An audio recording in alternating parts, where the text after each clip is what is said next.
Hello everyone and welcome to the Erasmus Talk Show. My name is Manon Colombo and I'm your host today. This episode, it is the second of this little mini-series. We're going to talk about the Erasmus experience with Erasmus students, and I'm welcoming today two students, Alex and Anna. Hello. Hello. Can you introduce yourself? Hello, I'm Alex. I'm from Romania. I'm 28 years old and I'm studying sociology. Hi, I'm Anna. I'm from Italy. I'm 21 years old and I'm studying economics and social sciences. Okay, well, welcome to both of you. First question is, for how long have you been staying in Magdeburg? So I arrived on the 18th of March and I'm staying until the 12th of August. So almost 6 months. Yes, right. Almost 6 months, yes. And you, Alex? For me, it would be also around 6 months, plus minus. Okay. But I didn't plan yet my departure to Romania, so I have no idea exactly. Okay, so just how long I will stay. We'll see. Maybe for life.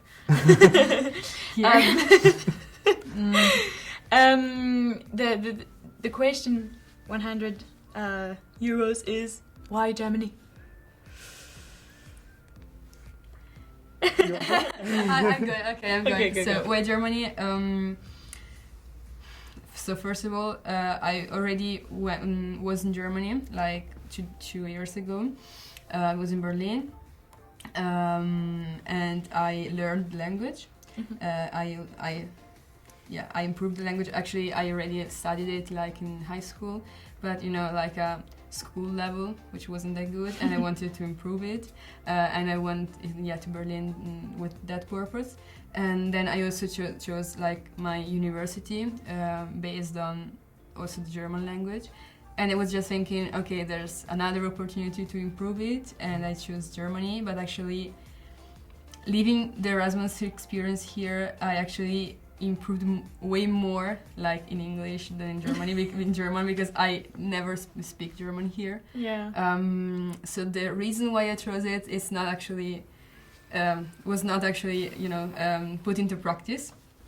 But the reason is it's pretty close to Italy, so I already went home once for a week, and it's in Europe, so I didn't have to do much things like insurance things, papers, and also I could have went also in other universities like as free mover. I don't know if it's the same also in your countries, but I could also move as free mover. That means I could have chosen the university by myself and contact them and do all the work, but it was too much. So I put Magdeburg. I had a lot of different cities in Germany, among which to choose. But the truth is, actually Magdeburg had the best website, and I just was able to understand it. Attractive. Yeah, not attractive, but you just understandable. Yeah. I don't know if you ever tried to open the Frankfurt website. No. It's impossible. It's really impossible to understand it. So I couldn't just go through the courses available. Oh, okay. And I had not so much time to do that stuff. And it was Germany. A second choice I had Spain. Okay. I came here. Yeah, that's it. And you, Alex? I've done another Erasmus in Germany as well. That time was Bremen, and I kind of enjoyed it. And somehow I think I knew the university system somehow, and understand it, how it functions and what I need to do and what I need to learn and whatever. And that's how I decided to come here. And also another reason was the academic opportunities that I could have taken. Yeah, but it figures out that the academic opportunities, I didn't really manage to I don't know, create them. To create them, or at least to search them or whatever. So yeah, partly because I didn't enjoy that much the university system here.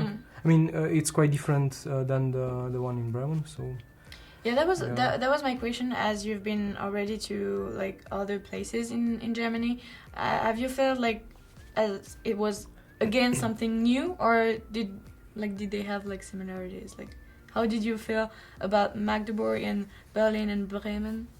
My experience was really, really different because when I went to Berlin, I was in high school. So it was the 4th year of high school, and I lived in a host family, and I went every day to school. Yeah. So it was really different as an approach. But yes, of course, there's a big difference, and even if you ask Germans, I think they will answer you Berlin is not Germany and Germany is not Berlin. Okay, so it's really different. I just fell in love with the city of Berlin, and also when I was in high school, I had like my tutor for the exchange program was my German teacher, and she's from East Berlin. And when I texted her for another reason, and I just said her that I was going to come in Germany again for Erasmus, and she was like, "Do not expect Berlin again. You're in Magdeburg now." I was like, "Yeah, okay, I have to figure it out." But yes, it's really different here. I feel way more like the small city, like sort of countryside. And there's also, if you go like around during the day, apart from this campus here, which is also pretty big for my standards at least, if you go out, there's no young people. Yeah, like the pace is different. Like the pace of life is different. It's really different. Yeah. So, yeah, but it doesn't mean that it's worse. Yeah, I feel just really the big difference. Yes. Okay, and you're like, have you? And for me, I would say kind of the same. Bremen looks more diverse in many ways than Magdeburg. I mean, from architecture to the ethnicity of people that lives in Bremen looks more diverse. You are able there to speak English almost everywhere. Okay. Thanks. Okay, so two different things. Yeah, I think even if Germany have been like reunited and everything, there are still like big differences between the regions. You can feel it. I would like to discuss about the fact that you're both European and you're then both European students. Do you feel like it's easier for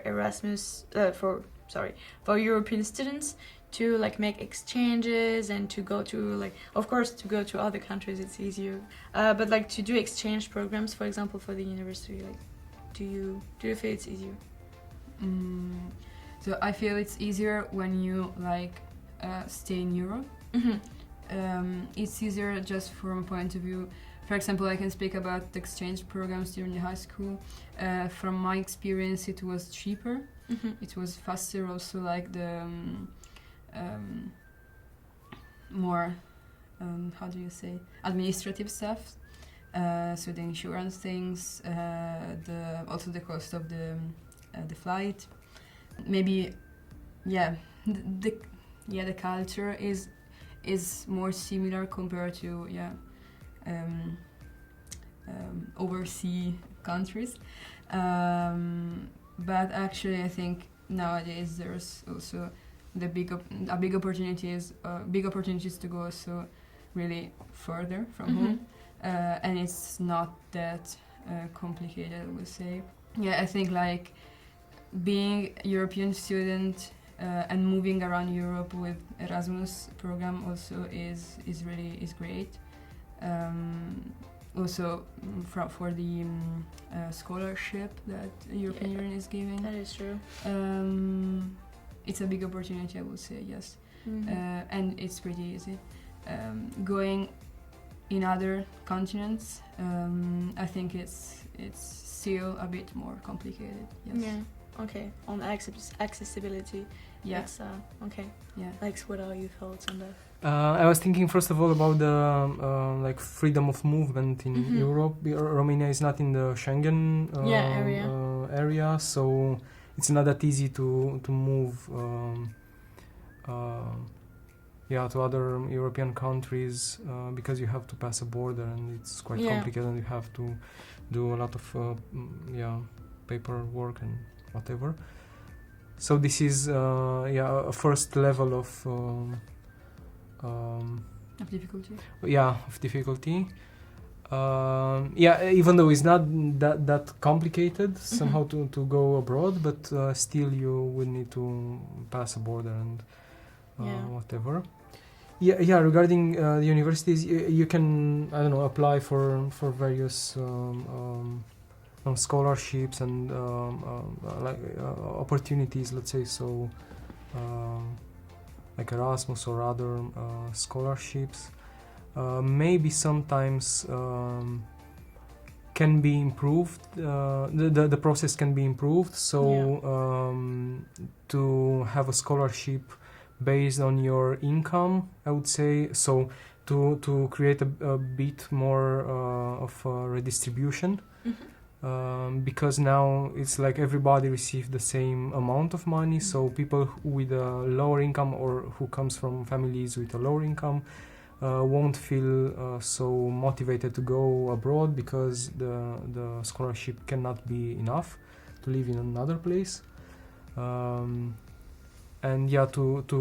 increase the amount of money received by the people from lower income families would be a good idea, and to just lower a bit from people from other families.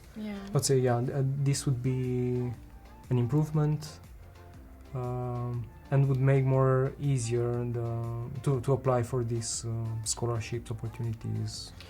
I heard they have some discussion on like improving it to because indeed, like, even though you're in Europe, in the European Union, you have countries that aren't part of the Schengen area, and even if they are part of the Schengen area, indeed, like, there are some that cannot afford even with the scholarship. I don't know if it's the same also in your countries, but I guess yes. So I read before coming here and before getting the scholarship that the only like differentiation is made upon the purchasing power in the destination country. So like my destination countries were like divided in, I think, three categories. Yeah, 3 categories, and depending on it, you could receive a different amount of euros, but just between one and the other was 50 euros difference. So it was not that much. And I think, I also agree with him, like sometimes it could be too low, the amount, the scholarship. Definitely. I'm gonna just ask you like that, do you feel European? Like, do you have, like, if I guess at some point if we ask you like what is your nationality, I'm pretty sure you're not gonna say I'm European. No, you're not gonna. Okay, same for me. But do you feel like maybe in the last months, maybe because of Erasmus, you have felt more European, or how did that evolve, this feeling? So I wouldn't definitely answer I'm European, actually. It changed a bit because just I got to know many other people from many different countries outside Europe, and also basically based on the fact that based, I think, more on administrative stuff. For example, we don't need a passport to go around, or the currency is the same, this kind of stuff. I felt more like a member of another, let's say, group of countries, but actually nothing more than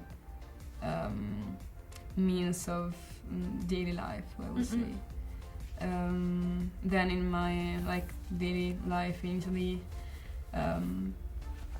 I wouldn't say it's that much. It's not that present. No, it's not that present as a thought. Okay. I would say yes.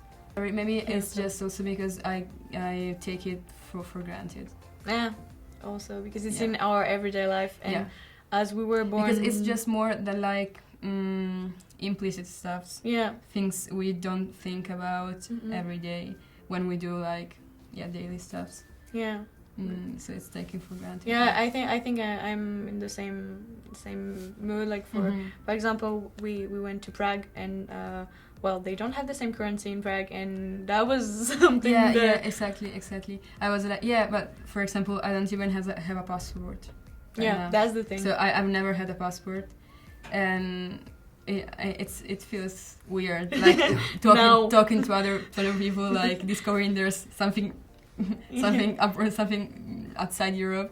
Yeah, and then you like for some people it's like mandatory. They can't, of course, they can't do without it. Also, when we were in Prague, I was like, oh, another currency. What? Okay, I didn't even thought about it before going.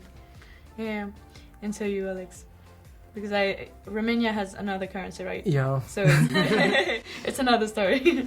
Yeah, maybe it's not only about the currency, but of Romania is looks for me different than many other countries within EU from EU, and actually it looks more similar to countries from the Balkan. I mean, the southern part of Romania, looks like Croatia or Bosnia or many other Balkan countries. So I feel more Balkan, I would say, than European. Actually, even though Romania is in European Union, somehow I feel. Yeah, it doesn't really have a big different. impact on your life. Yeah, not really. Somehow, when I go to Western Europe, let's say, like, I don't know, even Germany or some other countries in the West, I feel like I belong somewhere else, not there. So, Yeah, that's how. yeah, it has like a big that's what I difference do. between. Okay, Yeah, and kind is of. there like a moment, even though you don't really feel like common grounds, is there like a moment maybe, or when you feel European, and also Anna, like a moment like you're just like, oh yeah, that's true. My country is part of the European Union. Yeah, as I said before, like for more practical stuff. Yeah. For me, it is when the European Union try to create some new regulations or stuff like that, and Romania has to implement them as well. Only then I feel like this is like in other places in Europe, but otherwise don't really thinking. And I'm not saying in a critical way or non-critical way this thing. I mean, sometimes can be good things, other times cannot. But in general, only in those moments I feel European. Yeah, of course, and it's personal. It's like how you feel about it also. I've read that I'm gonna give some numbers right now. 54% of Europeans are able to converse in one or more foreign languages, and 10% are able to converse in at least 3 or more foreign languages.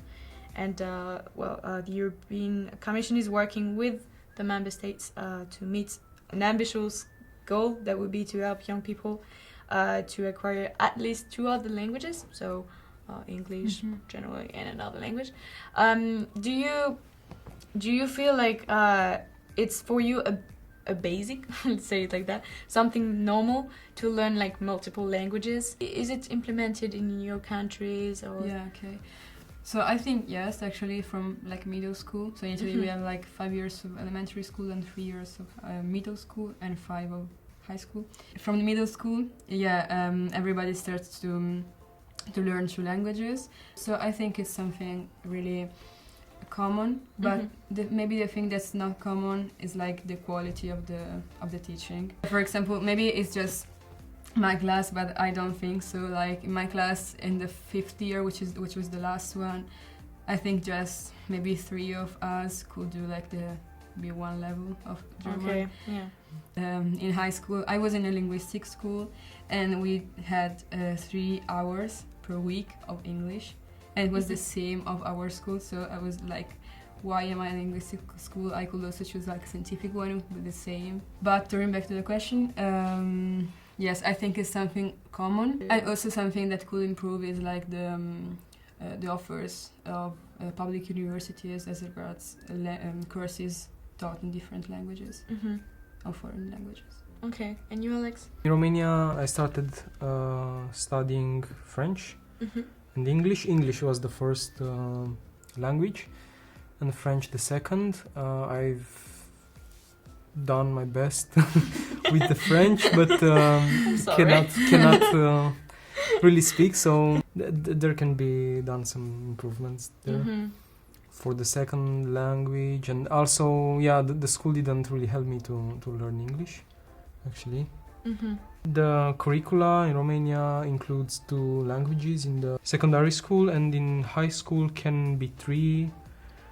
For example, I had Italian, but I feel like it can be built in a more interactive way, more, I don't know, in a way that can make you speak more and listen more. And Because so I mean for all the languages. Because languages are about speaking and listening and. But for example, do you think like do your parents speak foreign languages? No. No. Okay, not really. No, mine neither. Because I think it's really like a new thing. Yeah, it's a new thing. There are like, because if you take like people that actually, like, for example, I know that my uncle, he had to take courses like not so long ago, like 2 years ago, to actually learn how to speak correctly without like a big strong French accent in English. Yeah, like 2 years ago, where he's 50. Because like what you were talking about, like both of you, was really like same in France, same in France. Yeah, that was my point. Just it's something that has to be improved, but I think we should also like think about this is really a young system. Yeah. And as the last question, could you choose 3 words that could describe your Erasmus experience? You can start. Okay. For me, unfortunately, would be bad weather, one of them. We had some 30 degrees. But it wasn't enough. And then would be library, because that is the place where I spend the most time. And Serious student. English, I mean, improving my English would be the third one. Yeah, that's true. We all spoke English the whole time. Yeah. In Germany, but but English. That's already that, like talking in another language. And Joanna? I would say point of view. Like I got new points of view about different stuff, and it was great. Like to talk with other people coming from foreign countries that I didn't know about really. Maybe also, of course, new friends, a lot of new friends.